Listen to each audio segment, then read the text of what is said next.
Let's talk about the ending of Widow's Bay that has just come to an end, and don't fret for that because we have season 2 on the way, officially announced already, so I'm happy about that. But we'll talk about the ending, what exactly happened, what does this mean for season 2. We'll have a season 2 theory video coming out tomorrow, so make sure you don't miss out on that by hitting the subscribe button, notification bell, on the road to 50,000 subscribers. Follow us wherever you can, whether it's TikTok, Letterboxd, or Instagram as well. And let's get into Widow's Bay season 1's ending. I'll do a full review as well for the show, don't worry. This is going to be spoiler filled, as you can tell from the title, so probably going to be somebody in the comments saying, bro, why did you spoil that? But that's how it goes. So Widow's Bay basically revolves around this town that is called Widow's Bay that has a curse on it that anybody born in this island can never leave, and if they try to, they will die.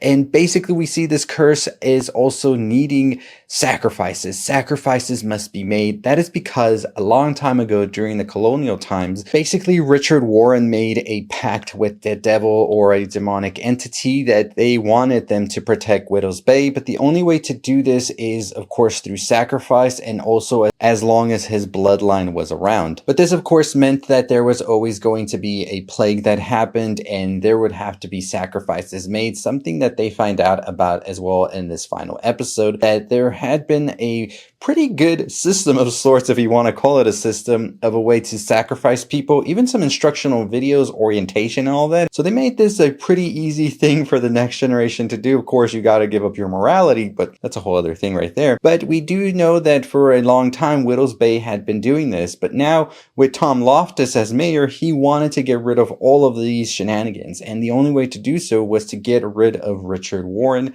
and his lineage. They do so getting rid of the zombie Richard Warren, so he's gone because he was immortal, but they had to take him off the limits of the island in order for him to die, because that's the only way you can break the curse. But then they find out that he does have one more descendant, and that is going to be Tom's secretary, Ruth. And Ruth is the final descendant, so the only way to lift the curse and also this huge storm that has just broken through is to kill Ruth, which Tom says he will do if he can. We find out it's a lot harder than Tom initially thought, because Ruth is just this old sweet lady. He decides to kill her in the final episode by mixing her medicines together into the tea, and eventually she starts drinking this tea and she starts to be drugged out of sorts, hallucinating and remembering, and then she remembers the daughter that she had at one point, which turns out to be Lauren, who was Tom's wife. So this means, yes, indeed, a long-standing theory is true that Evan, Tom's son, is actually the last descendant of Richard Warren, and so the only way the island's curse will be lifted is if Evan is killed. And of course, Tom is not going to tell anybody about this, and he is going to keep it a secret as long as he can. He decides not to let Ruth die because, of course, finding out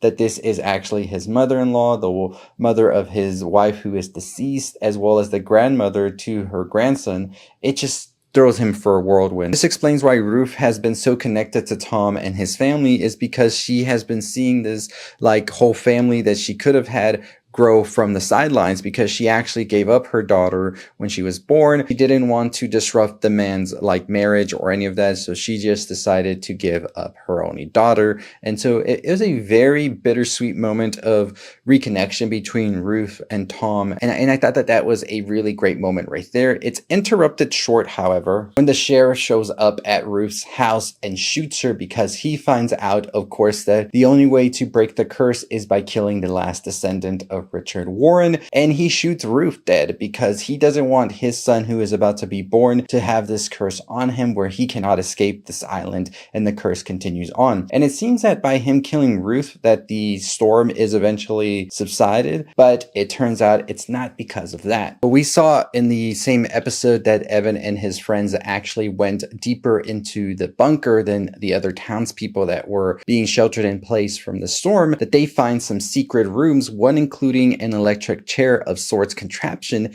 but also 2 barn doors leading somewhere else. A townsperson comes through to take them back in to the shelter and the bunker that everybody else is in, but then eventually gets locked in by Evan's friend, who thinks it's funny, and as Evan tries to help this person, we hear them scream and the barn doors open and eventually are taken. Now, of course, this sort of goes back to the sacrifices that need to be made in Widow's Bay, and we see earlier in the episode as well that Dale finds some videotapes that that are some orientation tapes on how to be a sacrificer and the sacrificee and how to do it right so that everything goes according to plan. In the videos and according to the instructions, there has to be, I believe, 9 sacrifices. So every bell toll that you hear, that's how many sacrifices the island demands of you. And I believe in these barn doors is going to be the demonic entity that Richard Warren made the pact with. And so that's what we see happen here. 1 sacrifice, 8 to go. And at the end of the episode, we also hear the 8 bell tolls. The island says, I need 8 more or else everybody's wiped out, right? So by the end of the whole episode now and the series, we have now come to realize that Tom is holding a big secret that only he knows and also Ruth knows. And this is that Evan is in fact the final descendant of Richard Warren. Now, Ruth doesn't know the whole Richard Warren lineage, at least we don't think she does, but she does know that Evan is part of her lineage. Now, the sheriff, Wick, and Patricia know that there is only one way to break the curse free, and that is by killing the whole bloodline of Richard Warren. And so it's going to be a little bit hard for Tom to keep this a secret, I feel, for too long, because I think word might start getting around. I think Ruth finally being able to say the truth is going to make her want to be closer to Evan. And I wonder how Tom will tell her, like, hey, we can't do that. We got to keep it a secret. Will he tell her what's going on, or does he keep it more of a secret? I guess we'll see, because I don't think Ruth is dead. Even though she did get shot by the sheriff, we do see her moving around a little bit, and it seems that is why the storm is gone. And I do wonder what the sheriff will believe now, because he was told if Ruth got killed that the storm and all of this would stop and the curse, but it seems that he thinks now maybe Tom was full of shit. And will he try to get his son out of here? We don't see the baby being born just yet, of course, so maybe it's not born yet, and maybe he's still gonna wait. So it'll be interesting to see what happens in season 2, but I have some theories on that for sure, so stay tuned. But yes, indeed, the final piece of the bloodline is Evan, and the whole curse will never be lifted unless Evan is killed, it seems, according to what they know so far. Maybe they'll find out some more information in the next couple of episodes for season 2. We shall see. We will be anticipating it, but I thought it was really great. Such a nail biter, of course, as we see Tom trying to make the decision whether he is going to kill Ruth or not, and then finding out the truth about Lauren, about Ruth, about Evan. This took me for a whirlwind, honestly. It made me wonder if there's other things we maybe don't know just yet, like is Lauren actually dead or not? That is a big theory. We'll talk about it in season 2 theories. Stay tuned. But I guess we're going to have to wait and see how they're going to handle the 8 sacrifices they need to make to whatever monster is lurking within. Is Evan going to tell his father about what happened? Because up until this point, only Dale knows about the sacrifices. Who is he going to tell? How is he going to explain it?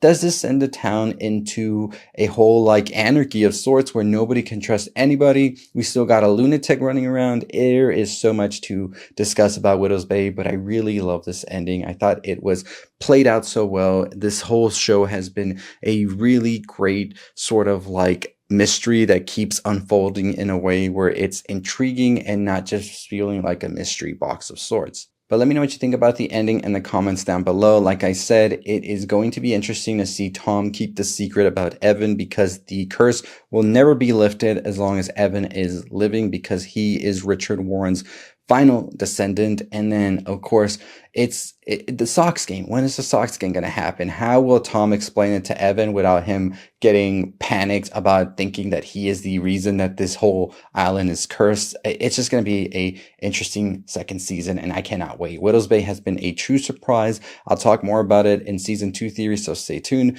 But yeah, by the end of the whole episode, Tom discovers that Ruth is not the only descendant. It's actually his son, and his son has to be sacrificed for the curse to be lifted. He's not telling anybody this because he now sees that the sheriff is very much so eager to break the curse, and he will do whatever it takes. We know Wick is as well. Patricia is kind of hesitant, but I think she's going to feel that Tom is a hypocrite because he was ready to kill Ruth, but he's not ready to kill his own son, which of course you can't blame Tom for that, because you say something when you don't feel close to somebody, but then when it's somebody you're close to, he's going to feel some type of way as well. But we'll see what happens. A lot of crazy moments indeed for a final episode, and it just ended on such an incredible note. I'm excited excited to see how they handle the whole 8 sacrifices the island is demanding, and will we ever get a glimpse of the monster hidden within? We shall see. Let me know your thoughts and opinions on that. And as always, that's going to do it for me. Follow us for all the things you love. Hit that subscribe button, hit the notification bell. 50,000 subscribers is our goal.